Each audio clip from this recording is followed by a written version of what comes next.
The sound of his father's fist slamming against the mahogany dining table still echoed in Marcus Chen's ears 3 years later. It had been Christmas Eve, 2019, when his entire extended family gathered in the sprawling colonial home in Greenwich, Connecticut, the same house where 4 generations of Chen men had built their legacy in finance and real estate development. Before we jump back in, tell us where you're tuning in from. And if this story touches you, make sure you're subscribed because tomorrow I've saved something extra special for you.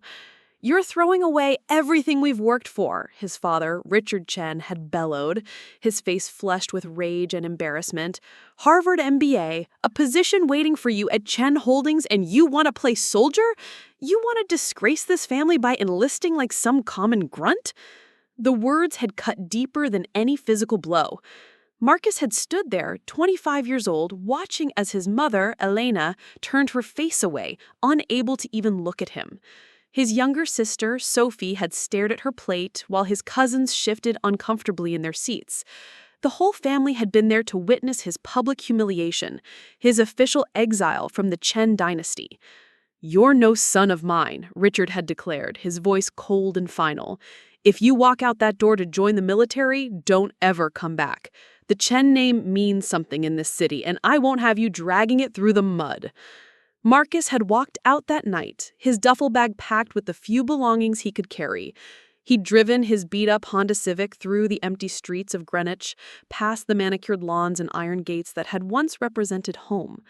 The silence from his family had been deafening. No calls, no texts, no acknowledgement that he had ever existed. 3 years had passed since that night, and Marcus Chen had transformed from the disappointed heir of a real estate empire into Staff Sergeant Marcus Chen, United States Army Special Forces. The boy who had been called a disgrace had become someone else entirely, forged by the crucible of military training and shaped by experiences his family could never understand. The irony wasn't lost on him as he sat in the back of the military transport vehicle, returning from his third deployment in Afghanistan. He had just completed a mission that would remain classified for decades, leading a team that had saved dozens of American lives and disrupted a major terrorist network. His chest bore ribbons that told stories of courage under fire, sacrifice for his country, and leadership that had earned him the respect of soldiers twice his age. But his family didn't know any of this. To them, he was still the wayward son who had chosen dishonor over duty to the family business. They had no idea that their disgrace had been awarded the Bronze Star with Valor, the Army Commendation Medal with Combat Device, and had been personally commended by a 2-star general for extraordinary heroism under enemy fire.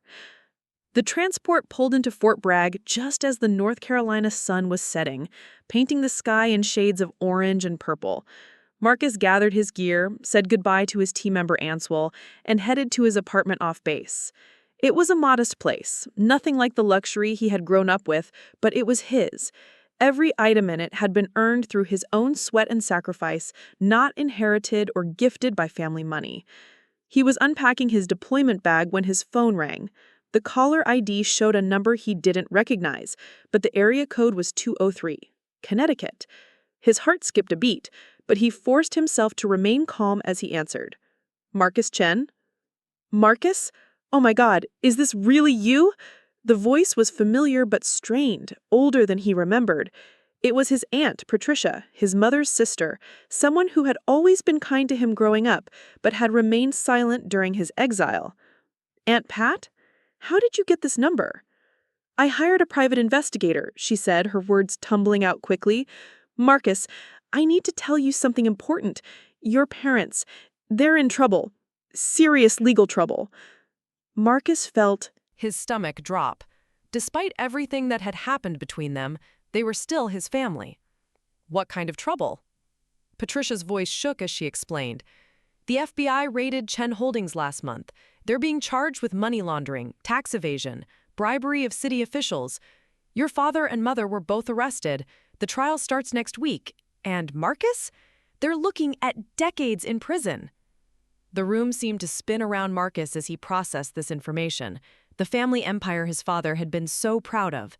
The legacy he had been so desperate to protect was crumbling under the weight of federal criminal charges. "There's more," Patricia continued. "They've lost everything. The house is in foreclosure, the business is bankrupt, and their lawyers have abandoned them because they can't pay their fees. They're going to represent themselves in federal court." Marcus sank into his kitchen chair, running his free hand through his hair. "Why are you telling me this, Aunt Pat?" "Because they need help, Marcus. I know what they did to you was unforgivable, but they're family. And because—" she paused, her voice breaking slightly, "because I think they finally realize how wrong they were about you. Your mother cries every night talking about the son she lost. Your father won't admit it, but he's been asking everyone about you, trying to find out if you're okay, if you're still alive." After Patricia hung up, Marcus sat in his kitchen for hours, staring at the medals and commendations displayed on his wall. The bronze star caught the light from the window, its ribbon a reminder of the night he had carried a wounded comrade through enemy fire for over a mile, refusing to leave anyone behind. The Army Commendation Medal represented the time he had single-handedly held off an enemy assault while his team evacuated civilians from a bombed-out school. These medals told the story of who he had become in the 3 years since his family had cast him out, but they also represented values his father had never understood: honor that couldn't be bought, courage that couldn't be inherited, and integrity that couldn't be compromised for profit. The next morning, Marcus called his commanding officer and requested emergency leave. Colonel Sarah Davidson, a tough woman who had served 3 tours in Iraq, listened as Marcus explained the situation. "You sure about this, Chen?" she asked, her voice carrying the weight of someone who had seen too many soldiers struggle with family issues. "From what you've told me about your family, they might not deserve your help." Marcus was quiet for a long moment. "Ma'am, I didn't serve my country for 3 years and earn these medals to become the kind of person who abandons family when they're down, even if they abandon me first. That's not who I am, and it's not who the Army taught me to be." Colonel Davidson nodded approvingly. "That's exactly the answer I expected from you, Sergeant. Take all the time you need. And Chan, make sure you wear your dress blues. Sometimes people need to see who you really are." The flight from North Carolina to Hartford, Connecticut, felt longer than any of his deployments overseas. Marcus stared out the window as the landscape changed from the rolling hills of the south to the dense urban sprawl of the northeast. He had left this region as a confused young man trying to find his purpose, and he was returning as a decorated combat veteran with a clear sense of who he was and what he stood for. He rented a car at the airport and drove through the familiar streets of his childhood. Greenwich looked exactly the same, all manicured perfection and old money elegance. But Marcus saw it differently now. The wealth that had once impressed him now seemed hollow, built on foundations that could crumble at the first sign of real adversity. The family home that had once seemed like a mansion now looked smaller, somehow diminished. The iron gates were rusted, the lawn overgrown, and a foreclosure notice was posted prominently on the front door. Marcus parked across the street and sat in his rental car for several minutes, gathering his thoughts. He was wearing his Army dress blue uniform, the one reserved for the most formal occasions. The blue fabric was adorned with ribbons and badges that told the story of his military service. On his chest, the bronze star with Valor device caught the afternoon light, along with the Army Commendation Medal, the Afghanistan Campaign Medal, the Combat Infantry Badge, and his Special Forces tab. These decorations represented everything his father had dismissed as worthless when Marcus had chosen military service over the family business. Marcus walked up to the front door and rang the bell. After a few moments, he heard shuffling footsteps, and then the door opened to reveal his mother. Elena Chen had aged dramatically in the 3 years since he had last seen her. Her hair, once perfectly styled and colored, was now gray and unkempt. Her clothes, which had always been designer and immaculate, were wrinkled and worn, but it was her eyes that shocked Marcus the most.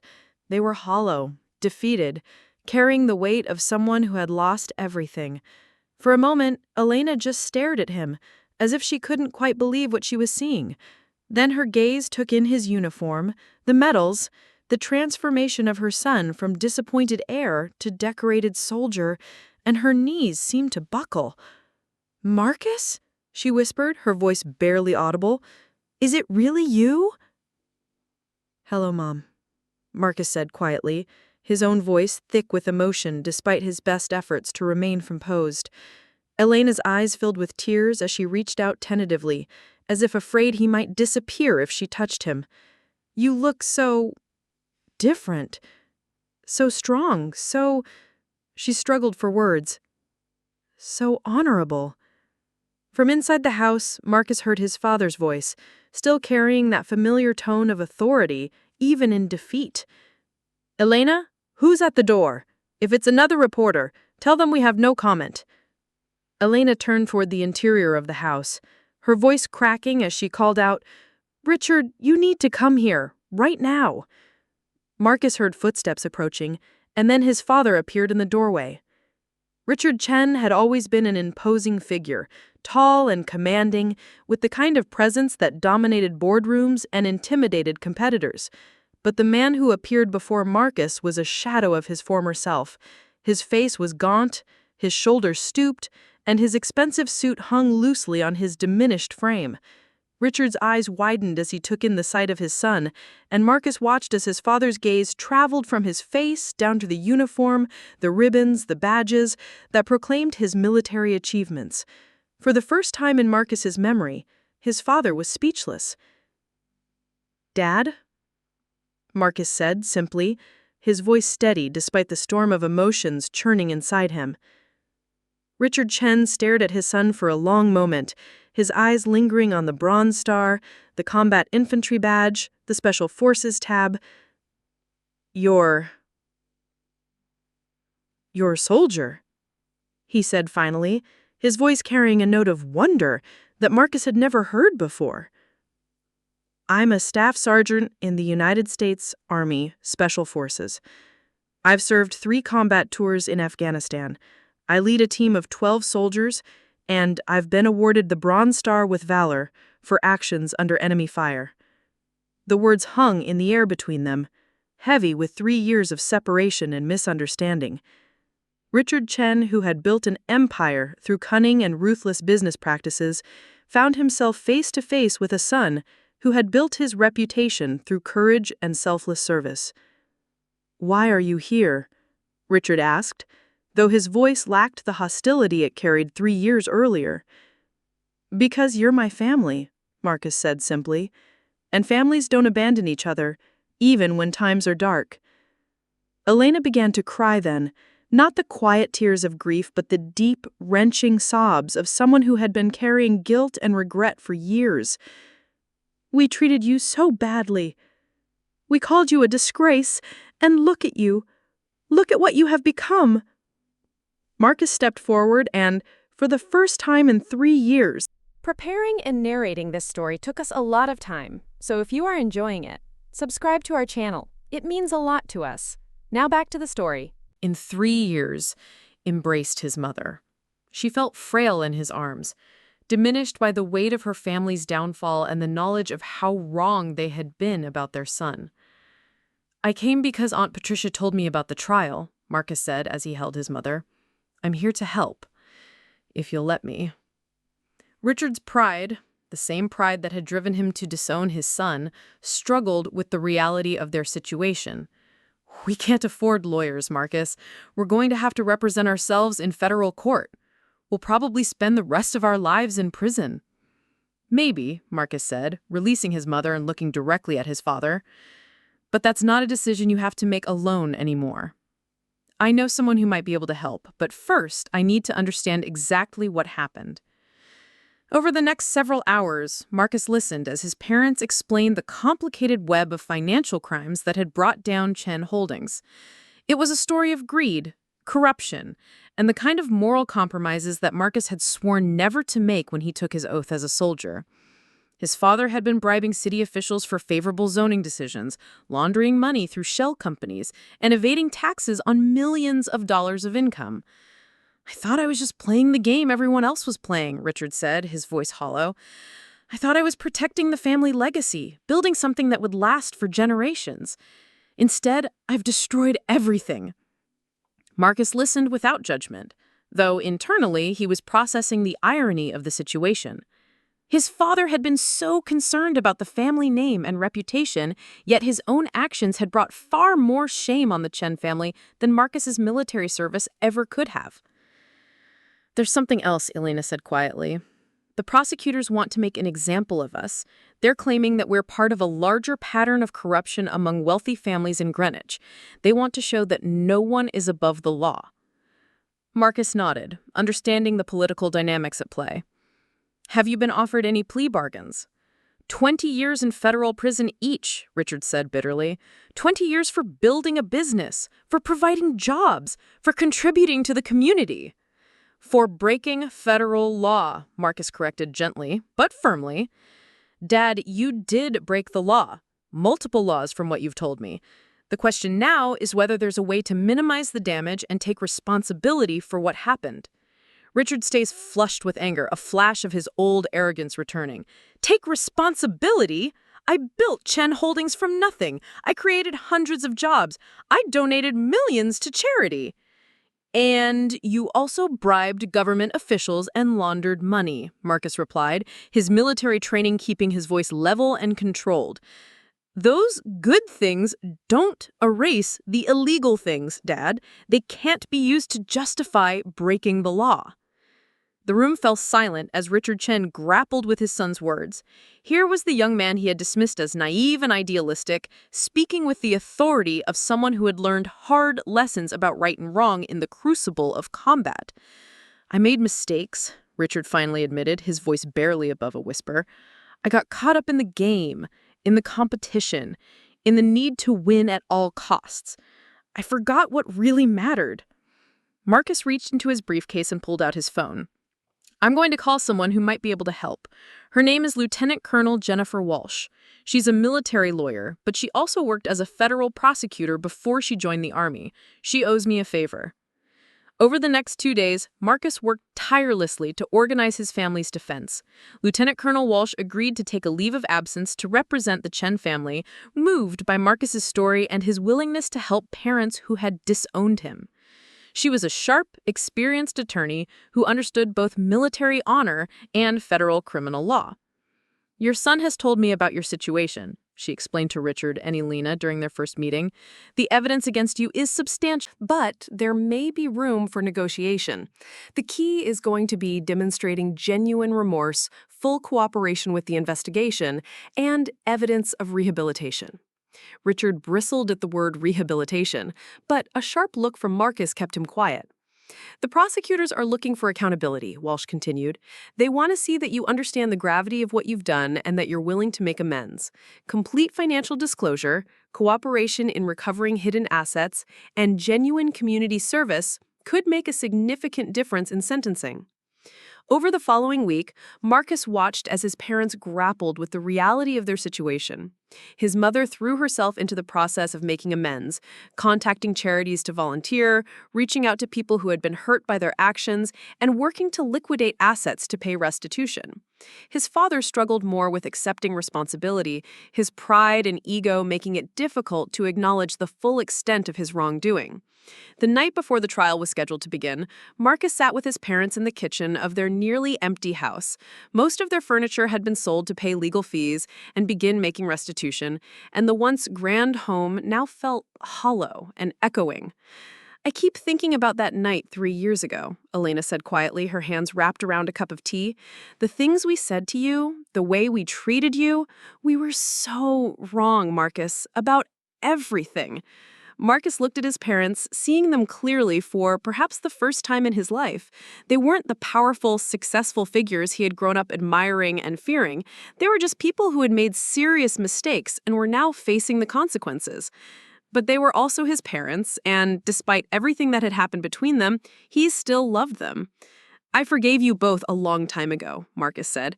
"I learned in the military that carrying anger and resentment just weighs you down. It keeps you from becoming the person you're meant to be." Richard reached across the table and placed his hand on Marcus's arm. For the first time since Marcus had returned home, his father directly looked into his eyes. "I don't know if we deserve your forgiveness, son, but I want you to know that I'm proud of you, proud of who you've become, proud of your service, proud of your integrity. You're everything I should have been, but wasn't. The words hit Marcus like a physical blow, not because they hurt, but because they represented the acknowledgement he had been seeking his entire life. Not approval for following his parents' path, but recognition for choosing his own. "You called me a disgrace to the family," Marcus said quietly, "but I think I understand now what real disgrace looks like. It's not choosing a different path than your parents wanted. It's compromising your principles for money and power. It's putting your own interests ahead of what's right." Richard nodded, tears streaming down his face. "I'm sorry, Marcus, for all of it. For not seeing who you really were, for not supporting your dreams, for putting money and status ahead of what really mattered. I'm sorry for being a father who drove away the best thing that ever happened to this family." The federal courthouse in New Haven was an imposing building of granite and steel, designed to project the weight and authority of the American justice system. Marcus walked up the steps with his parents, still wearing his dress blue uniform, the medals on his chest catching the morning light. He could feel the eyes of reporters and spectators on them as they entered the building, but his military training kept him focused and composed. The courtroom was packed with prosecutors, defense attorneys, court officials, and members of the media. The case had attracted significant attention both because of the Chen family's prominence in Connecticut society and because it was part of a broader federal investigation into corruption among wealthy families in the region. Judge Elizabeth Morrison was a stern woman in her 60s, with silver hair and sharp eyes that missed nothing. She had a reputation for being fair but tough, someone who wouldn't be impressed by wealth or status, but who would give every defendant a fair hearing. As the proceedings began, Marcus sat in the gallery behind his parents, watching as Lieutenant Colonel Walsh presented their defense.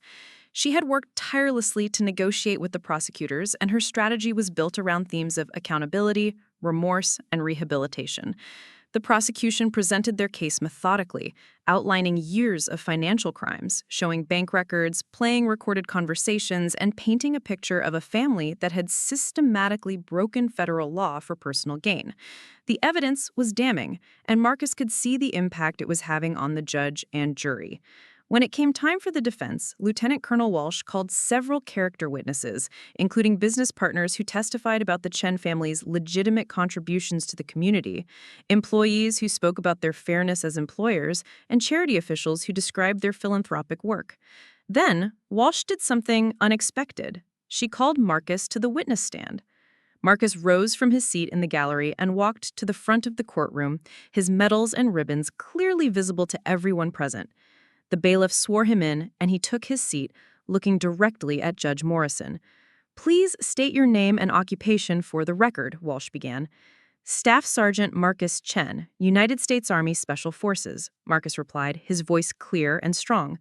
"Sergeant Chen, what is your relationship to the defendants?" "Richard and Elena Chen are my parents." Walsh nodded and moved closer to the witness stand. "Sergeant Chen, can you tell the court about your military service?" Marcus looked directly at the judge as he spoke. "I've served 3 combat tours in Afghanistan over the past 3 years. I lead a special forces team responsible for counterterrorism operations and training Afghan military units.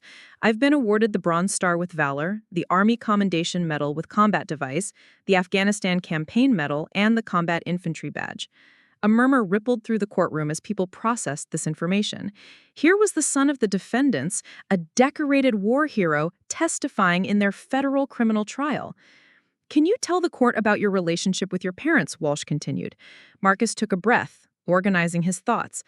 3 years ago, when I decided to enlist in the Army, my parents disowned me. They said I was a disgrace to the family, that military service was beneath our family's status. They told me never to come back. The courtroom was completely silent now, hanging on every word. I hadn't spoken to my parents in 3 years when I learned about their legal troubles, but I came back because the Army taught me about loyalty, about not abandoning your comrades, about doing what's right even when it's difficult. Those values don't change just because someone has disappointed you. Judge Morrison leaned forward slightly, clearly interested in what Marcus was saying. "Sergeant Chen," Walsh continued, "what do you think the court should know about your parents' character?" Marcus was quiet for a moment, choosing his words carefully. "Your Honor, my parents made serious mistakes. They broke federal law, and they need to be held accountable for that. But I also know that they're capable of redemption. Over the past week, I've watched my mother volunteer at homeless shelters and food banks, not for show, but because she genuinely wants to make amends. I've seen my father liquidate his personal assets to pay restitution, even though it means losing everything he worked for. The prosecutor started to object, but Judge Morrison waved him silent, clearly wanting to hear what Marcus had to say. The Army taught me that courage isn't just about facing enemy fire. It's about facing the truth about yourself, about taking responsibility for your mistakes, and about working To become better than you were. My parents are showing that kind of courage now. Walsh nodded. Sergeant Chen, if the court were to impose a sentence that included community service, do you believe your parents would fulfill that obligation meaningfully? I do, Marcus replied without hesitation, because I'll be there to make sure they do. Not to supervise them or control them, but to support them as they work to rebuild their lives in a way that honors the values they should have been following all along. The prosecution's cross-examination was brief and focused mainly on establishing that Marcus had been estranged from his parents for 3 years, which actually strengthened his credibility as a witness. When he stepped down from the witness stand, Marcus could see the impact his testimony had made on everyone in the courtroom. Judge Morrison called a recess before closing arguments, and Marcus rejoined his parents at the defense table. Richard gripped his son's hand tightly, his eyes filled with tears. "Thank you," he whispered, "for everything. For coming back, for helping us, for showing us what real honor looks like." The closing arguments were powerful on both sides. The prosecution emphasized the serious nature of the crimes and the need to send a message that wealthy families weren't above the law. Lieutenant Colonel Walsh acknowledged her client's guilt, but argued for mercy based on their genuine remorse, their cooperation with the investigation, and their commitment to making amends. "Your Honor," Walsh concluded, "Richard and Elena Chen are not career criminals. They are people who lost their way, who made terrible decisions driven by greed and pride. But they have a son who exemplifies the best values of our society, values of service, courage, and integrity. That young man didn't learn those values in a vacuum. Despite their mistakes, his parents instilled in him a foundation of character that enabled him to become a decorated war hero. That speaks to something redeemable in their character as well." Judge Morrison took 2 hours to deliberate, which felt like an eternity to Marcus and his family. When she returned to the courtroom, her expression was serious but not harsh. "Richard and Elena Chen," she began, her voice carrying the full weight of federal authority, "you have pleaded guilty to serious federal crimes, money laundering, tax evasion, and bribery of public officials. Strike at the heart of our democratic system and cannot be tolerated." Marcus felt his parents tense beside him, preparing for the worst. "However," Judge Morrison continued, "I have been impressed by the evidence of your genuine remorse, your cooperation with federal investigators, and your immediate efforts to make restitution to those you have wronged. I have also been moved by the testimony of your son, Staff Sergeant Marcus Chen, whose character and service to our country speaks to values that, despite your criminal actions, you clearly instilled in him during his upbringing." The judge paused, looking directly at Richard and Elena Chen. "Therefore, I am sentencing you each to 18 months in federal minimum security prison, followed by 3 years of supervised probation and 2,000 hours of community service. You will also pay full restitution of $2.3 million to the city of Greenwich and the federal government." Marcus felt a wave of relief wash over him. 18 months was far less than the 20-year sentence the prosecution had originally sought, and minimum security meant his parents would be able to serve their time in facilities that focused on rehabilitation rather than punishment. "Furthermore," Judge Morrison continued, "I am recommending that your community service be focused on programs that serve veterans and military families, in honor of your son's service and sacrifice. Perhaps working with those who have given so much for our country will help you understand what true service and honor look like." As the gavel came down, Marcus felt his mother collapse against his shoulder, sobbing with relief. His father sat in stunned silence, unable to believe they had received such a lenient sentence. Outside the courthouse, the family was surrounded by reporters and camera crews, but Marcus guided his parents quickly to their car. They drove in silence for several minutes before Richard finally spoke. 18 months, he said, his voice filled with wonder. The lawyer said we were looking at decades, and we got 18 months. You got 18 months because you took responsibility for what you did, because you showed genuine remorse and started making amends before you were even sentenced, and because Lieutenant Colonel Walsh is an exceptional attorney who knew how to present your case. Elena turned in her seat to look at her son. Marcus, we can never repay you for what you've done for us. You saved us, even after the way we treated you. Marcus pulled into the driveway of his childhood home, now just days away from foreclosure. You don't need to repay me, Mom. You just need to learn from this experience and become the people I always hoped you could be. Over the next few weeks, as Richard and Elena Chen prepared to begin their prison sentences, Marcus helped them settle their affairs. The family business was liquidated to pay fines and restitution, the Greenwich house was sold to cover debts, and his parents moved into a modest apartment in Hartford where they would live when they completed their sentences. It was a dramatic fall from the heights of wealth and social status they had once enjoyed, but Marcus watched as his parents adapted to their new circumstances with a grace he had never seen before. His mother volunteered at a veterans organization, serving meals and helping with paperwork for former soldiers struggling with disability claims. His father worked with a nonprofit that provided job training for veterans transitioning to civilian life. I never understood what service meant before, Richard told Marcus one evening as they walked through downtown Hartford. I thought success was about accumulating wealth and power, about building something that would make people respect the Chen name. But watching you in that courtroom, seeing how people looked at you when you wore that uniform, that's real respect. That's real honor. Marcus nodded, understanding that his father was finally beginning to grasp lessons that had taken Marcus years of military service to learn. Money and power can be taken away in an instant, Dad. Character can't be. Integrity can't be. The respect you earn through service and sacrifice, that lasts forever. The day his parents reported to federal prison, Marcus drove them to the minimum security facility in Western Connecticut. It was a campus-like setting, more like a college dormitory than the harsh prison environment they had feared. We'll be okay, Elena said as they stood outside the facility, preparing to say goodbye.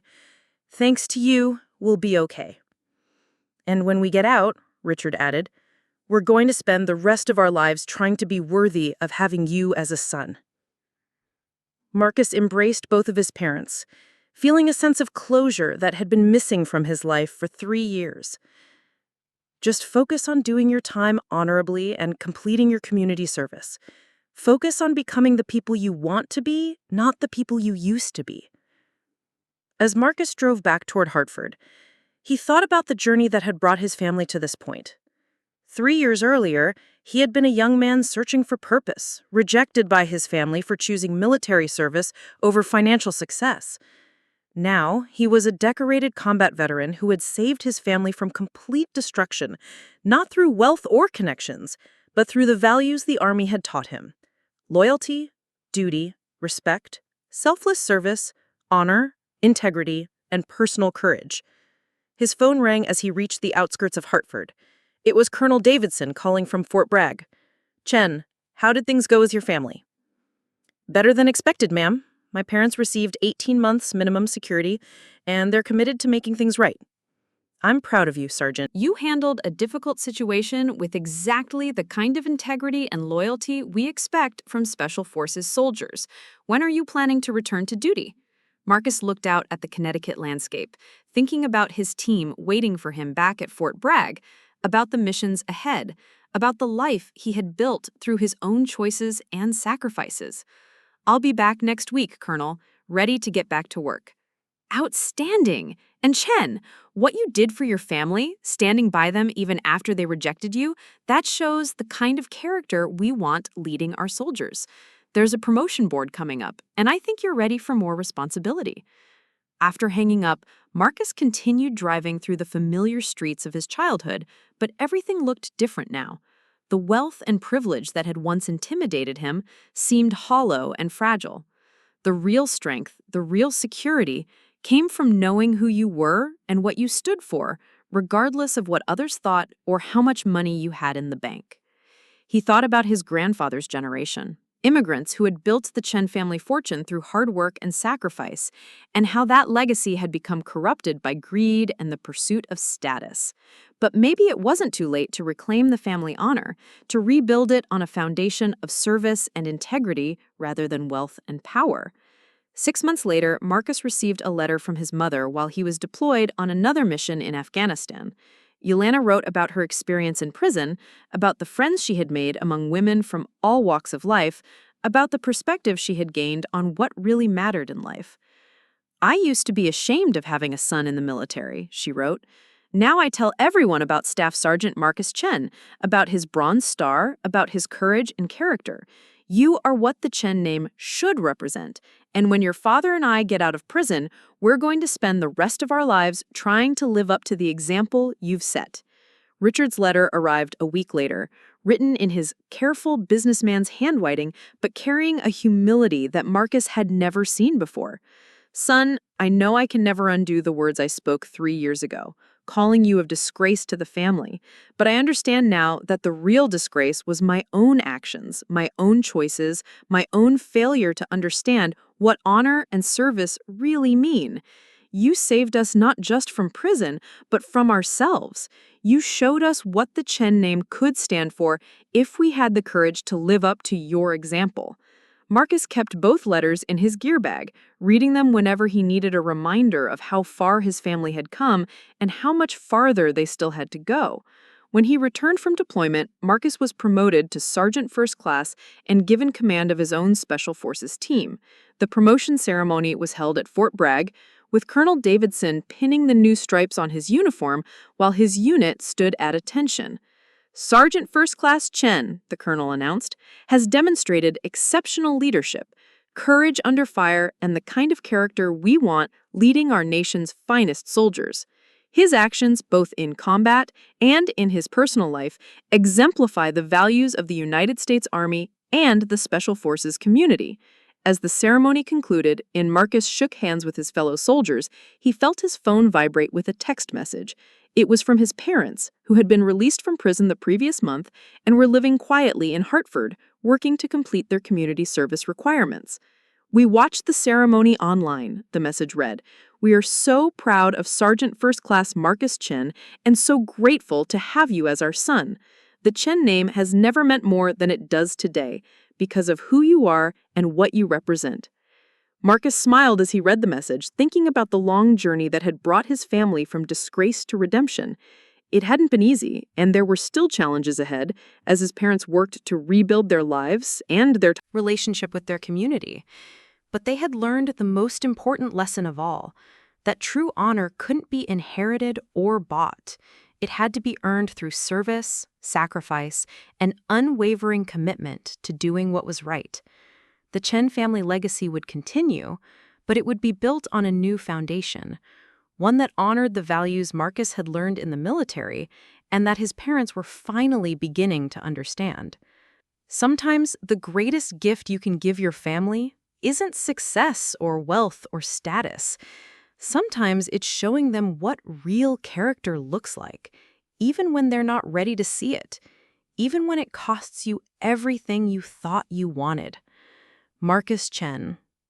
2 years had passed since that day in federal court when Judge Morrison read Marcus's military record aloud, her voice carrying across the packed courtroom like a declaration of vindication. The medals and ribbons on his dress blue uniform had told a story his family had never bothered to learn, a narrative of courage and sacrifice that transformed their understanding of who their son had become during those 3 years of silence. Now, as Marcus stood in the reception hall of the Hartford Veterans Center, watching his parents work alongside former soldiers and their families, he could barely recognize the people they had once been. Richard Chen moved between tables with a quiet dignity, helping elderly veterans fill out disability paperwork, his designer suits replaced by simple khakis and polo shirts bearing the center's logo. Elena ladled soup into bowls with steady hands, her conversation flowing easily with homeless veterans who had found temporary shelter in the center's overnight program. The transformation hadn't happened overnight. Those 18 months in federal prison had been a crucible that burned away the arrogance and entitlement that had defined the Chen family for decades. When his parents emerged from minimum security, they faced a world that no longer recognized their name as synonymous with wealth and influence. Instead, they discovered something more valuable: the possibility of redemption through genuine service. Marcus adjusted his civilian clothes, a simple button-down shirt and jeans that felt strange after years of military uniforms. He was on extended leave, having completed his 4th deployment in Afghanistan just 6 weeks earlier. This time, the mission had been particularly challenging, involving the extraction of American civilians from a compound surrounded by hostile forces. The operation had lasted 3 days, with Marcus leading a team through urban warfare that tested every skill he had learned in Special Forces training. The bronze star with oak leaf cluster now resided in his dress uniform collection, joined by a purple heart earned when shrapnel from an improvised explosive device had torn through his left shoulder during the extraction. The wound had healed completely, leaving only a thin scar that served as a reminder of how close he had come to not making it home at all. "Marcus, there's someone I'd like you to meet," his mother's voice interrupted his thoughts. Elena approached with a woman in her 50s, her graying hair pulled back in a practical ponytail, her eyes carrying the kind of weariness that came from seeing too much suffering. "This is Dr. Sarah Martinez," Elena continued, her voice carrying a warmth that had been absent for most of Marcus's childhood. "She runs the trauma counseling program here at the center." Dr. Martinez extended her hand, her grip firm and professional. "Your parents have told me so much about you, Sergeant Chen. They're incredibly proud of your service, and rightfully so." Marcus shook her hand, noting the way his parents' face lit up at the mention of his military rank. It was a stark contrast to the shame and disappointment she'd shown 3 years ago when he first announced his intention to enlist. "They've become invaluable volunteers here," Dr. Martinez continued. "Your father has helped us establish a financial literacy program for veterans transitioning to civilian life, and your mother Coordinates our family support groups. They understand what it means to lose everything and start over." The irony wasn't lost on Marcus. His parents, who had once viewed military service as beneath their family status, were now dedicating their lives to helping the very people they had once dismissed. Their fall from grace had become the foundation for a more meaningful existence. "We've learned so much from the people we serve here," Richard said, joining the conversation. His voice carried none of the commanding arrogance that had once defined his business dealings. "Veterans who've given everything for their country, only to come home to unemployment, homelessness, addiction, mental health struggles. They've taught us what real resilience looks like." Dr. Martinez nodded approvingly. "Your parents have been particularly effective working with veterans who struggle with family relationships. They understand what it means to damage the people you love most through your own poor choices." Marcus watched his father's face as Dr. Martinez spoke, seeing the quiet pain that flickered in his eyes. Richard Chen had spent the past 2 years confronting the consequences of his actions. Not just the financial crimes that had landed him in federal prison, but the deeper moral failures that had cost him his relationship with his son. "There's actually something we wanted to discuss with you," Elena said, glancing at her husband before continuing. "Dr. Martinez has offered your father and me permanent positions here at the center. Real jobs with salaries and benefits. It would mean staying in Hartford, making this work our life's focus." Marcus looked between his parents, seeing something in their faces he had never witnessed before, a sense of purpose that went beyond personal gain or social status. They had found meaning in service to others, just as he had found his calling in the military. "That sounds like exactly the kind of work you should be doing," Marcus said, and he meant it. "You've both changed so much over the past 2 years. This feels right." Dr. Martinez smiled, clearly pleased by Marcus's response. There's one more thing. We're launching a new program specifically for military families dealing with trauma and reintegration issues. We could use someone with your experience, someone who understands both sides of the equation. You want me to work here? Marcus asked, surprised by the offer. We want you to consider it, Richard said quietly. When your military commitment is complete, if you're interested in continuing to serve but in a different capacity, you could help families like ours, families who don't understand what their loved ones have gone through in combat. Marcus felt a stirring of interest, though he wasn't ready to make any commitments. His current enlistment had 2 more years to run, and he loved leading his Special Forces team, loved the clarity and purpose of military life. But the idea of helping military families navigate the challenges of reintegration appealed to him in ways he hadn't expected. I'll think about it, he said, which seemed to satisfy his parents and Dr. Martinez. As the afternoon wore on, Marcus found himself working alongside his parents, serving meals to veterans and their families, listening to their stories, offering what support he could. It was different from his military service, but related to it, another form of taking care of people who had sacrificed for their country. An older man, probably in his 70s, approached the serving line with unsteady steps. His eyes were clouded with cataracts, and his left arm hung at an awkward angle, clearly the result of an old injury that had never healed properly. "Good afternoon, Mr. Thompson," Elena said warmly, recognizing the man. "How are you feeling today?" "Better know that I'm here," Thompson replied, his voice shaky but grateful. "This place, you people, you've saved my life more times than I can count." Marcus served the man a portion of beef stew, noting the military tattoos on his forearms, faded but still visible after decades. "What branch?" Marcus asked, quietly. "Army, son. 1st Cavalry Division. Vietnam." 3 tours. Thompson's eyes focused on Marcus with the sharp attention of a soldier recognizing another soldier. "You?" "Army as well. Special Forces. Afghanistan." Thompson nodded approvingly. "Different war, same mud. Thank you for your service, son." "Thank you for yours, sir." As Thompson moved away from the serving line, Richard leaned close to Marcus. That man was a successful engineer before PTSD and alcohol destroyed his career. Lost his house, his family, everything. He's been sober for 2 years now, thanks to the programs here.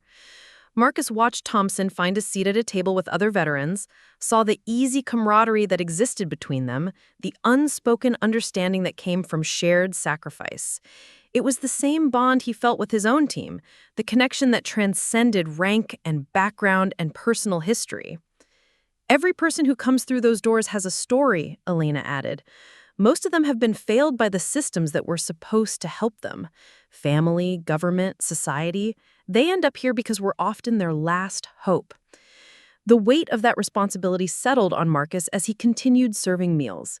These weren't just statistics or policy debates. They were individuals who had given everything for their country and received little in return. People who deserved better from the nation they had served. Later that evening, as the center was closing and the last volunteers were cleaning up, Marcus found himself alone with his parents and Dr. Martinez's office. The walls were covered with photos of program graduates, veterans who had successfully transitioned back to civilian life with the center's help. "We need to talk about something," Richard said, his voice serious. "Something we should have addressed a long time ago." Marcus settled into a chair, curious about what his father wanted to discuss. "When you were growing up, we pushed you toward the family business, toward following in my footsteps, because we thought that was the path to success and security. We never asked what you wanted, what would make you happy, what would give your life meaning." Elena nodded, her eyes bright with unshed tears. "We measured everything by money and social status. We couldn't see that you were trying to find something more important than wealth, something that would let you sleep at night knowing you had made a difference." "The military gave you that," Richard continued. "It gave you purpose, honor, the chance to serve something greater than yourself. We were too blind to see it at the time, too caught up in our own narrow definition of success." Marcus listened quietly, sensing that his parents had been thinking about this conversation for months. perhaps years. "We want you to know that we understand now," Elena said. "We understand why you chose military service over joining Chen Holdings. We understand why you were willing to give up everything we thought was important. You saw something we couldn't see, and you had the courage to follow that vision even when it cost you your family." "You didn't lose your family," Marcus said gently. "You lost a version of your family that was built on false foundations. What we have now is better because it's based on truth and mutual respect." Richard leaned forward, his hands clasped tightly together. "Marcus, we need you to know that we've rewritten our wills. Everything we have left, which isn't much, will go to the Hartford Veterans Center when we die. We want our resources to continue helping people like Mr. Thompson, people who serve their country and deserve better." The gesture moved Marcus more than he expected. His parents had once been worth millions of dollars, and while their criminal behavior had cost them most of their wealth, they still had some assets remaining. The decision to leave everything to the Veterans Center represented a complete transformation in their values. "There's something else," Elena said, reaching into her purse and pulling out a worn envelope. "We've been writing letters to you during your deployments, but we never sent them because We weren't sure you'd want to hear from us. This one is different. We want you to read it." Marcus took the envelope, noting his name written in his mother's careful handwriting. Inside was a single sheet of paper, filled with words that had clearly been chosen with great care. "Dearest Marcus," the letter began, "we know we have no right to be proud of you, given how we treated you when you needed our support most. But we are proud, overwhelmingly proud of the man you have become and the service you have given to our country. Every medal you have earned, every life you have saved, every moment of courage you have shown in combat represents the best of what we tried to teach you during your childhood, even though we lost our way so completely as adults." Marcus continued reading, his throat tightening with emotion as his parents' words described their transformation, their regret, and their hope for the future of their relationship. "We cannot change the past, but we can choose how we live the remainder of our lives. We choose to honor your service by serving others. We choose to make the Chen name represent the values you embody: integrity, courage, selflessness, and love for something greater than our own comfort and security." The letter concluded with a simple declaration. "You are the best of us, Marcus. You always were. We just couldn't see it because we were looking in the wrong direction. Thank you for saving us from ourselves and showing us what real honor looks like." Marcus folded the letter carefully and placed it back in the envelope. For a moment, the office was completely quiet, except for the sound of his parents breathing and the distant hum of traffic outside. "I never needed you to be proud of me," Marcus said finally. "I needed you to understand that there are different ways to live a meaningful life. I needed you to see that service to others can be just as valuable as building wealth, that protecting people can be just as important as accumulating power." "We see it now," Richard said, "and we're grateful that you never gave up on us, even when we gave up on you."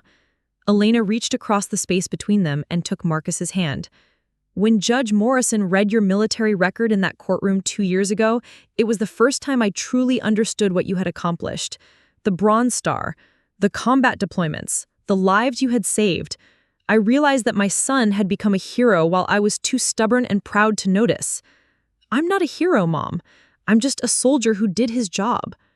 "That's exactly what a hero would say," she replied with a smile that reminded Marcus of his childhood, before family dynamics had become so complicated and painful. Over the following weeks, Marcus found himself spending more time at the Hartford Veterans Center, getting to know the staff and clients, learning about the programs his parents had helped develop. The work was challenging but rewarding, requiring patience and empathy rather than the decisive action that defined military operations. He met veterans from every branch of service, spanning conflicts from Vietnam to the current wars in Afghanistan and Iraq.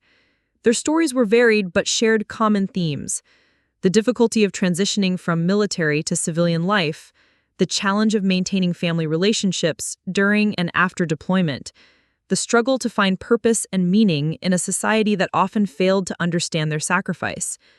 One afternoon, while helping with a job training workshop, Marcus was approached by a young Marine named Jessica Rivera. She couldn't have been more than 23, but her eyes held the 1,000-yard stare that Marcus recognized in his own mirror after particularly difficult missions. "Sergeant Chen," she said, her voice uncertain, "could I talk to you for a minute?" Marcus stepped away from the group and found a quiet corner where they could speak privately. Jessica shifted nervously, clearly struggling with whatever she wanted to say. "I heard about your family situation, how they disowned you when you enlisted, how you came back to help them anyway." Wondering, how did you get past the anger? The question hit Marcus harder than he expected. He realized that his story had become known among the center's clients, probably through his parents' work there. "What's your situation?" Marcus asked gently. Jessica's composure cracked slightly, and she wiped her eyes before continuing. "My dad threw me out when I enlisted, said women didn't belong in combat, that I was abandoning my family responsibilities. I did 2 tours in Iraq, was wounded by an IED, came home with a Purple Heart and PTSD. He still won't speak to me." Marcus felt a surge of recognition and sympathy. Jessica's situation wasn't identical to his, but the core elements were the same. A family that couldn't understand military service, rejection based on narrow definitions of appropriate life choices, the loneliness of serving without family support. "The anger doesn't just go away," Marcus said honestly. "I carried it for years, but I learned that staying angry was like carrying a heavy pack on a long march. Eventually, it just weighs you down and slows your progress." Jessica nodded, clearly relating to the military metaphor. "What helped me was understanding that my parents' rejection said more about them than it did about me. They were afraid of losing control, afraid of a world they didn't understand, afraid of admitting they might be wrong about what constituted a meaningful life." "But how do you forgive someone who hurt you that deeply?" Jessica asked. Marcus considered the question carefully. It was something he still wrestled with, even after the reconciliation with his parents. "I think forgiveness is less about the other person and more about you," he said finally. "It's choosing not to let their mistakes define your life. It's deciding that you're going to be better than they were, that you're going to break the cycle of hurt and disappointment." They talked for another 20 minutes, with Marcus sharing some of his own journey toward forgiveness and healing. By the end of the conversation, Jessica seemed lighter, more hopeful about the possibility of finding peace with her family situation. As she walked away, Marcus realized that this was exactly the kind of work Dr. Martinez had been describing. Military families needed advocates who understood both sides of the equation, people who could help bridge the gap between civilian expectations and military reality. That evening, Marcus called his team leader from Fort Bragg, Sergeant Major Rodriguez, a career soldier with 22 years of service who had become a mentor and friend. "Rodriguez, it's Chen. How's the team doing?" "Missing their team leader," Rodriguez replied with his characteristic bluntness. "When are you coming back? We've got training exercises scheduled, and the new guys need someone to show them how Special Forces really operates." Marcus found himself torn between his loyalty to his team and the growing sense that his future might lie in a different form of service. "I'm thinking about it, Sergeant Major.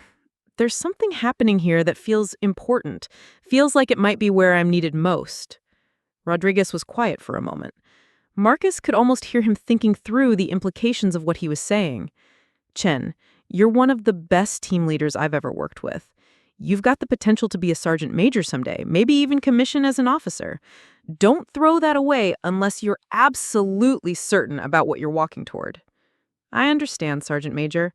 I'm not making any hasty decisions, but I'm learning things here about military families, about veterans transitioning to civilian life, about problems that need solving just as much as the tactical challenges we face overseas." "Different kind of mission," Rodriguez acknowledged. "Same commitment to taking care of people. I can respect that.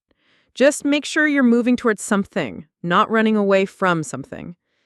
The conversation with Rodriguez stayed with Marcus over the following days as he continued working at the Veterans Center. He wasn't running away from military service. He was considering how to expand his understanding of what it meant to serve. The skills he had learned in Special Forces, leadership under pressure, decisive action in crisis situations, the ability to motivate and inspire others, All of these translated directly to civilian work with military families and veterans. A week later, Marcus was working late at the center, helping a group of female veterans plan a support group focused on military sexual trauma, when his father appeared in the doorway. "Mind if I join you?" Richard asked, his voice carrying none of the authoritative tone that had once defined his interactions with his son. Marcus gestured to an empty chair, curious about what had brought his father to the center so late in the evening. "I wanted to talk to you about something," Richard said, settling into the chair with the careful movements of someone who had aged significantly over the past few years. "Dr. Martinez mentioned that you might be interested in joining the staff here permanently when your military commitment ends." "It's something I'm considering," Marcus replied carefully. "Why do you ask?" Richard was quiet for a moment, organizing his thoughts. "When I was building Chen Holdings, I thought I was creating something that would last for generations, something that would make the family name meaningful and respected. But I built it on a foundation of corruption and greed, and it collapsed the moment anyone looked closely at what I was really doing." Marcus listened, sensing that his father was building towards something important. "What you're building here is different. You're helping people who have given everything for their country. You're creating programs that actually solve problems, rather than just generating profit. This is the kind of legacy that lasts, the kind of work that makes a name mean something positive." "Dad, this isn't about the family name or legacy. This is about doing work that matters." "I know," Richard said quickly. "That's exactly my point. You've never been motivated by money or status or social position. You've always been driven by the desire to help people, to serve something greater than yourself. The military gave you one way to do that, and this center could give you another." Marcus studied his father's face, seeing the sincerity in his expression. This wasn't the man who had disowned him 3 years ago for choosing military service over joining the family business. This was someone who had been fundamentally changed by his experiences, someone who had learned to value different things. "There's something else," Richard continued. "Your mother and I have been talking about setting up a foundation to support programs like this one, using whatever resources we have left after restitution and living expenses. We want to call it the Marcus Chen Foundation for Military Family Support." The suggestion caught Marcus completely off guard. "You want to name a foundation after me?" "We want to honor what you've accomplished, what you represent. You took the Chen name and made it stand for something honorable through your military service. Now you have the opportunity to make it stand for something meaningful in the civilian world as well." Marcus felt overwhelmed by the gesture and the faith it represented in his judgment and character. His parents weren't just supporting his potential career change, they were asking him to be the face of their philanthropic efforts. "I don't know what to say," Marcus admitted. "Say you'll think about it," Richard replied. "Say you'll consider staying in Connecticut when your military commitment ends, working here at the center, helping us build something that actually makes a difference in people's lives." That night, Marcus walked through downtown Hartford, thinking about the conversation with his father and the path his life had taken over the past 5 years. He had enlisted in the army to find purpose and meaning, to serve something greater than his own comfort and security. Military service had given him that, along with skills, confidence, and a clear understanding of his own capabilities. But military service was also physically demanding in ways that became more challenging with age. The multiple deployments, the combat stress, the constant readiness for violence, all of it took a toll that accumulated over time. Marcus was only 28, but he already felt the wear and tear in his knees and shoulders, the mental fatigue that came from years of high-stress operations. The work at the Veterans Center offered a different way to serve, one that used his military experience and leadership skills, but in a context focused on healing rather than combat. He could still take care of people, still solve problems, still make a meaningful difference in the world. His phone buzzed with a text message from Jessica Rivera, the young Marine he had counseled earlier in the week. "Sergeant Chen, I called my dad today. We talked for an hour. It wasn't perfect, but it was a start. Thank you for helping me find the courage to try." Marcus smiled as he read the message, feeling a sense of satisfaction that was different from, but related to, the feeling he got from successful military missions. He had helped someone navigate a personal crisis, had given her tools and perspective that made a real difference in her life. Maybe this was what his next chapter looked like, using the strength and skills he had gained in the military to help other veterans and their families find healing and connection. It wasn't the path he had originally envisioned, but it felt right in ways that surprised him. Over the next few months, Marcus threw himself into learning everything he could about the programs at the Hartford Veterans Center. He shadowed counselors, attended training sessions on trauma-informed care, studied the latest research on military family dynamics and veteran reintegration. The work was complex and emotionally challenging, but it engaged his mind and heart in ways that felt sustainable for the long term. He also began developing ideas for new programs, drawing on his Special Forces experience to create initiatives focused on leadership development and team building for veterans struggling with civilian employment. The military had taught him how to build cohesion and trust among diverse groups of people, skills that translated directly to helping veterans find community and purpose in their post-service lives. Dr. Martinez became a mentor and advocate, helping Marcus understand the academic and clinical aspects of the work while respecting the practical wisdom he had gained through military service. She encouraged him to consider pursuing additional education in counseling or social work, suggesting that his combination of military experience and genuine empathy for others would make him exceptionally effective in the field. "Marcus, you have something that can't be taught in graduate school," she told him one afternoon as they reviewed applications for a new program serving female veterans. "You have credibility with our clients because you've been where they've been. You understand the military culture, the stress of deployment, the challenge of maintaining relationships while serving. That authentic understanding is worth more than any degree." As his extended leave neared its end, Marcus faced the decision he had been avoiding, whether to return to Fort Bragg and continue his military career or transition to civilian work at the Veterans Center. Both options had merit, both offered opportunities to serve others and make a meaningful contribution to something larger than himself.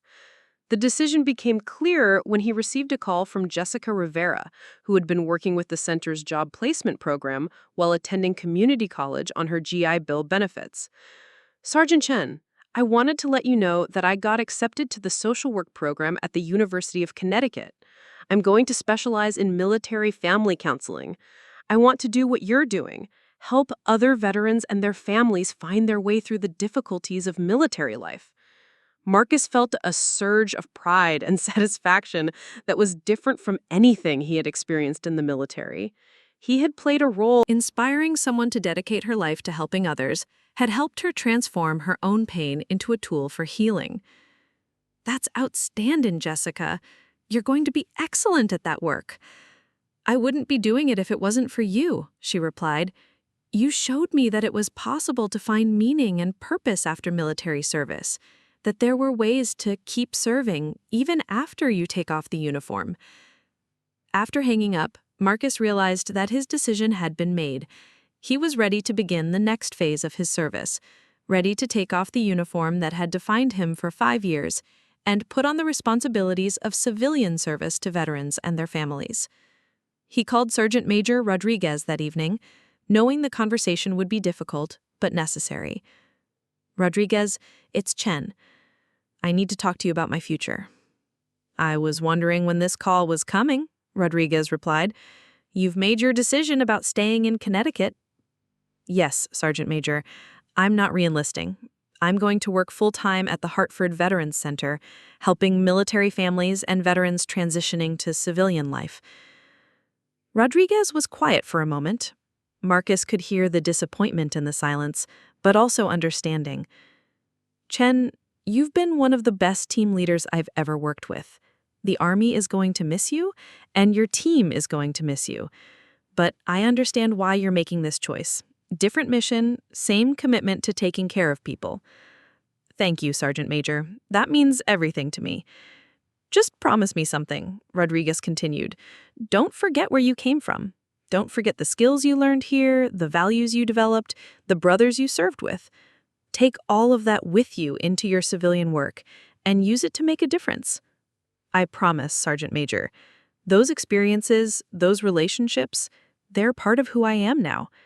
I'm not leaving the military behind. I'm carrying it forward in a new context. The conversation with Rodriguez marked the end of one chapter and the beginning of another. Marcus began the process of separating from active duty, completing the paperwork and medical evaluations that would transition him from active military service to veteran status. It was a strange feeling, knowing that he would soon be on the other side of the programs and services he was learning to provide. He would carry veterans' ID, access veterans' health care, and navigate the same challenges of civilian reintegration that he was training to help others address. But he was also carrying something else: the confidence and skills that came from 5 years of military service, the knowledge that he had served his country with honor and distinction, and the understanding that his service was continuing rather than ending. The Marcus Chen, who had enlisted 5 years earlier to escape his family's expectations and find his own purpose, had been replaced by someone who understood that purpose wasn't something you found once and kept forever. It was something you chose again and again, adapting to new circumstances while remaining true to core values of service, integrity, and commitment to something greater than yourself. The morning Marcus Chen officially separated from active duty, he stood in his apartment at Fort Bragg, carefully folding his dress blue uniform for the final time. Each crease was precise, each ribbon and badge positioned exactly as regulations demanded, even though no one would inspect his work. Some habits, he had learned, were worth keeping long after their practical necessity had passed. The brown star with oak cluster caught the early sunlight streaming through his window, its metal surface reflecting 5 years of memories. The first terrifying firefight in Afghanistan, the night he carried Corporal Williams 3 miles through enemy territory after an IED explosion, the classified mission that had earned him his second Bronze Star and nearly cost him his life. These medals represented more than personal achievement. They were symbols of the man he had become through service, sacrifice, and unwavering commitment to something greater than yourself. To his fellow soldiers, his phone rang as he was packing the last of his civilian clothes into cardboard boxes. The caller ID displayed a number he didn't immediately recognize, but the Connecticut area code made him answer quickly. "Marcus, it's Dr. Martinez. I have some news that I think you'll find interesting." Marcus wedged a phone between his shoulder and ear, continuing to pack while he listened. "The Department of Veterans Affairs just approved our application for a major grant to expand the Hartford Veterans Center.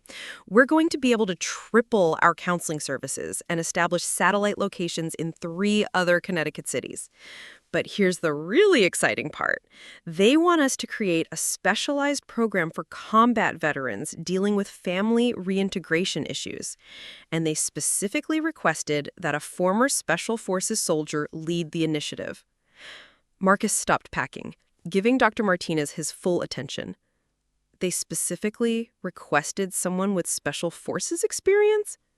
Your reputation precedes you, Marcus. Word has gotten out about the work you've been doing here during your leave, about the programs you've developed and the impact you've had on our clients. The VA wants to use our center as a model for similar programs across New England." "There's more," Dr. Martinez continued. "The grant includes funding for you to complete a master's degree in clinical social work while working full-time. The University of Connecticut has agreed to create a specialized track for military veterans entering the field, and you would be the first student in the program." Marcus sat down heavily on one of his packing boxes, overwhelmed by the scope of what Dr. Martinez was describing. 6 months earlier, he had been a career soldier with no clear vision of his post-military future. Now he was being offered the opportunity to pioneer new approaches to veteran mental health services while earning the credentials that would allow him to practice clinical therapy. Dr. Martinez, this sounds incredible, but I need to ask, why me? There are social workers with decades of experience, people with advanced degrees and clinical training. What makes the VA think I'm the right person to lead this kind of program?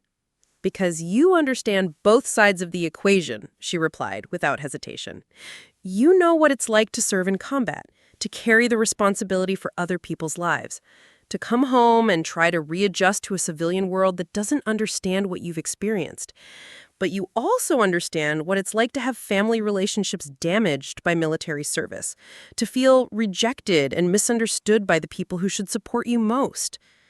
Marcus thought about his own journey from family disgrace to decorated veteran, about the painful years of separation from his parents and the difficult process of rebuilding their relationship after their legal troubles had forced them to confront their own failures. The families we serve need someone who has walked in their shoes. They need an advocate who understands military culture, but who also knows what it means to heal damaged relationships and rebuild trust.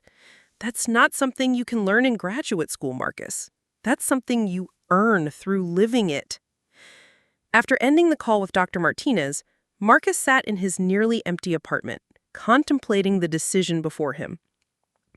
The grant opportunity represented everything he had been hoping for: meaningful work, the chance to help other veterans and their families, and the resources to build something larger and more impactful than he had imagined possible.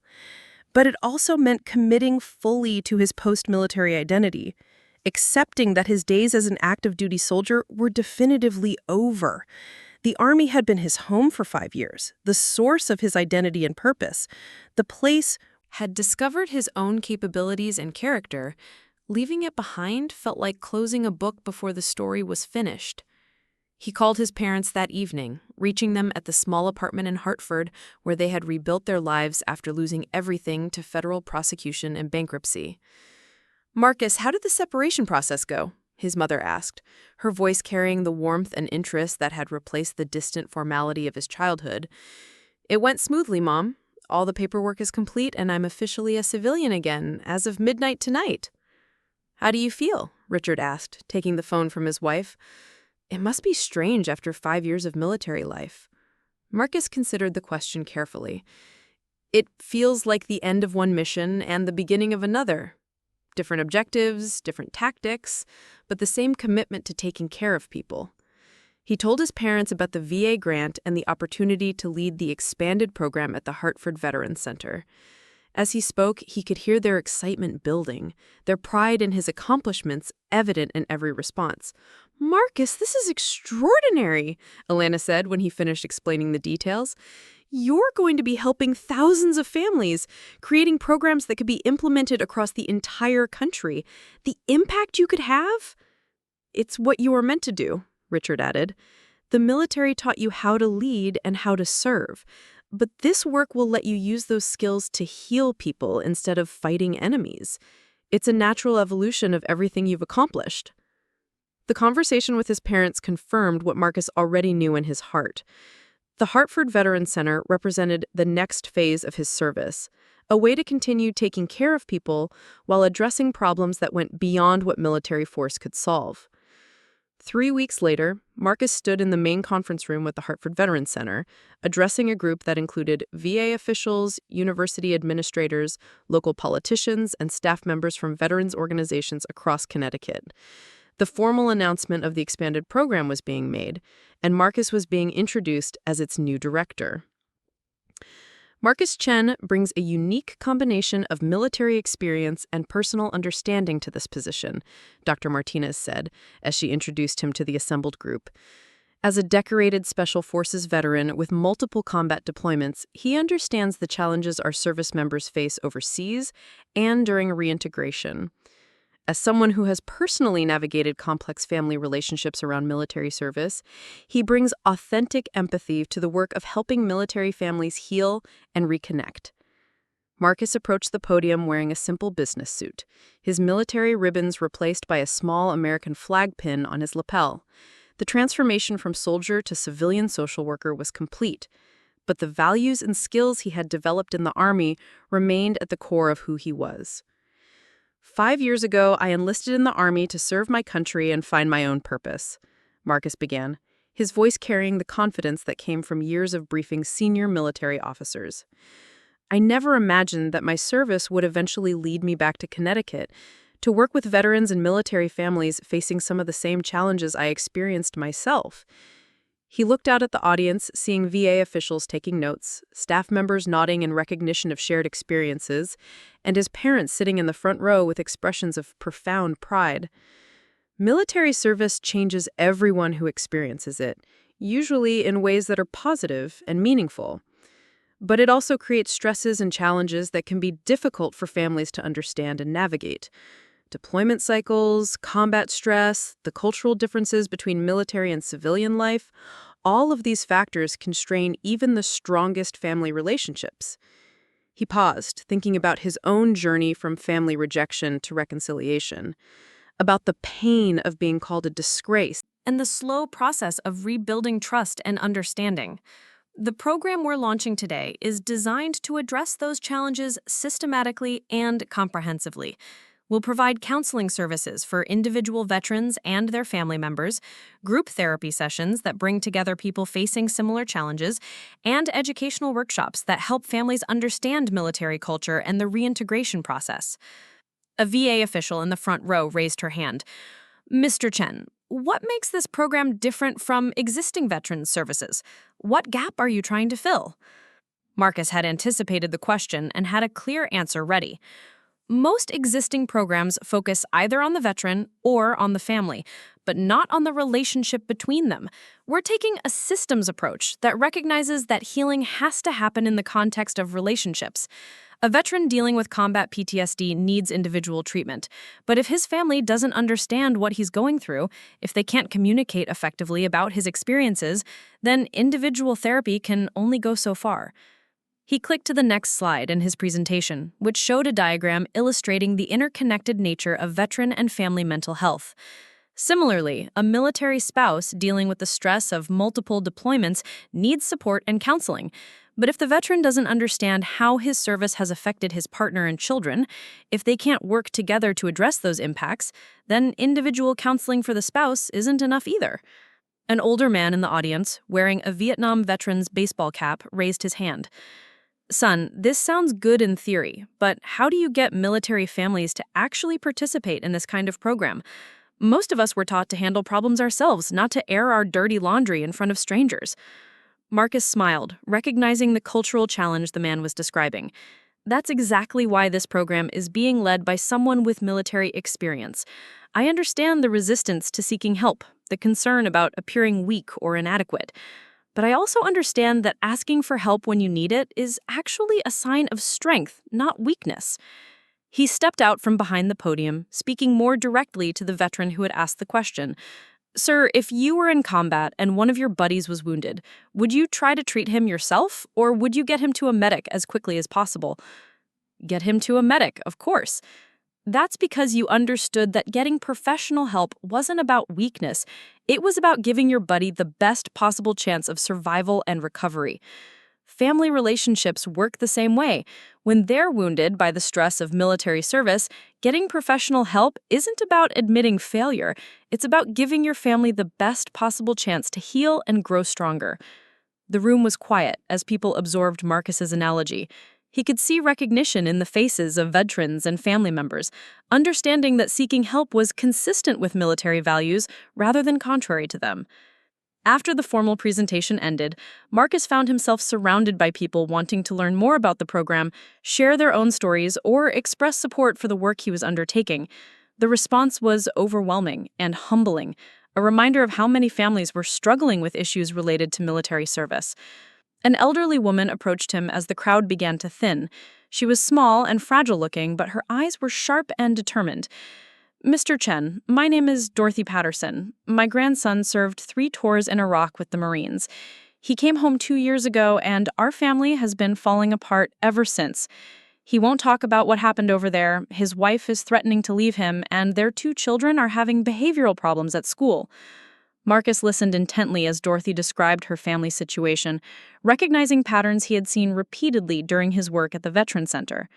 We love him so much, but we don't know how. Help him, Dorothy continued, tears beginning to form in her eyes. He was such a happy, outgoing young man before he enlisted. Now he's angry all the time, he drinks too much, and he pushes everyone away. His wife says she feels like she's married to a stranger. Mrs. Patterson, what you're describing is unfortunately very common, Marcus said gently. Combat trauma affects not just the veteran, but everyone in the family system. The good news is that with the right kind of help, families can heal and relationships can be restored. He handed her his business card and information about the center's services. I want you to have your grandson call me directly.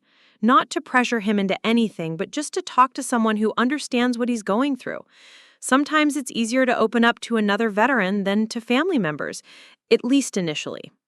Dorothy clutched the card like a lifeline. Thank you, Mr. Chen. Just knowing that someone understands, that there are people working on these problems, that gives me hope. As Marcus drove home that evening, he reflected on the day's events and the path that had brought him to this moment. 5 years earlier, he had been a young man fleeing his family's expectations and searching for his own identity. The Army had given him that identity, along with skills, confidence, and a clear sense of purpose. Now he was embarking on a new mission that built on everything he had learned in the military, but applied those lessons to a different kind of service. He would still be taking care of people, still solving complex problems, still leading teams toward important objectives, but instead of preparing for combat, he would be helping families heal from its aftermath. His phone buzzed with a text message from Jessica Rivera, the young Marine who had become one of his success stories at the Veterans Center. Saw the news coverage of your program announcement. So proud of you for taking this on. You're going to change so many lives. P.S. I start my MSW program next week. Marcus smiled as he read the message, feeling a deep sense of satisfaction at Jessica's progress. She represented the ripple effect he hoped to create through his work, helping one person who would then go on to help many others, creating an expanding circle of healing and support within the military community. Over the following months, Marcus threw himself into building the expanded veterans program, working 18-hour days to develop curricula, train staff, establish partnerships with other organizations, and begin serving the flood of families who reached out for help. The work was emotionally demanding, but incredibly rewarding, each success story reinforcing his conviction that he had found his true calling. One particularly memorable case involved a Navy SEAL named David Kumar and his wife Sarah, who had been married for 8 years but were on the verge of divorce after David's 4th deployment to Afghanistan. David was dealing with severe PTSD and survivor guilt after losing 2 members of his team in an ambush, while Sarah was exhausted from years of single parenting and terrified of her husband's increasingly erratic behavior. I don't know who this person is, Sarah said during their first joint counseling session, gesturing toward David, who sat rigid and silent in his chair. The man I married was funny and kind and present. This person is like a ghost, physically here but emotionally somewhere else entirely. David's jaw tightened, but he remained silent. His eyes focused on some point beyond the window. Marcus recognized the symptoms immediately: the emotional numbing, the hypervigilance, the inability to connect with loved ones that often followed traumatic combat experiences. David, I know this is difficult, but I need you to help Sarah understand what you're dealing with. She's not the enemy here. She's your teammate.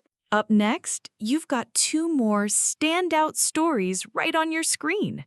If this one hit the mark, you won't want to pass these up. Just click and check them out.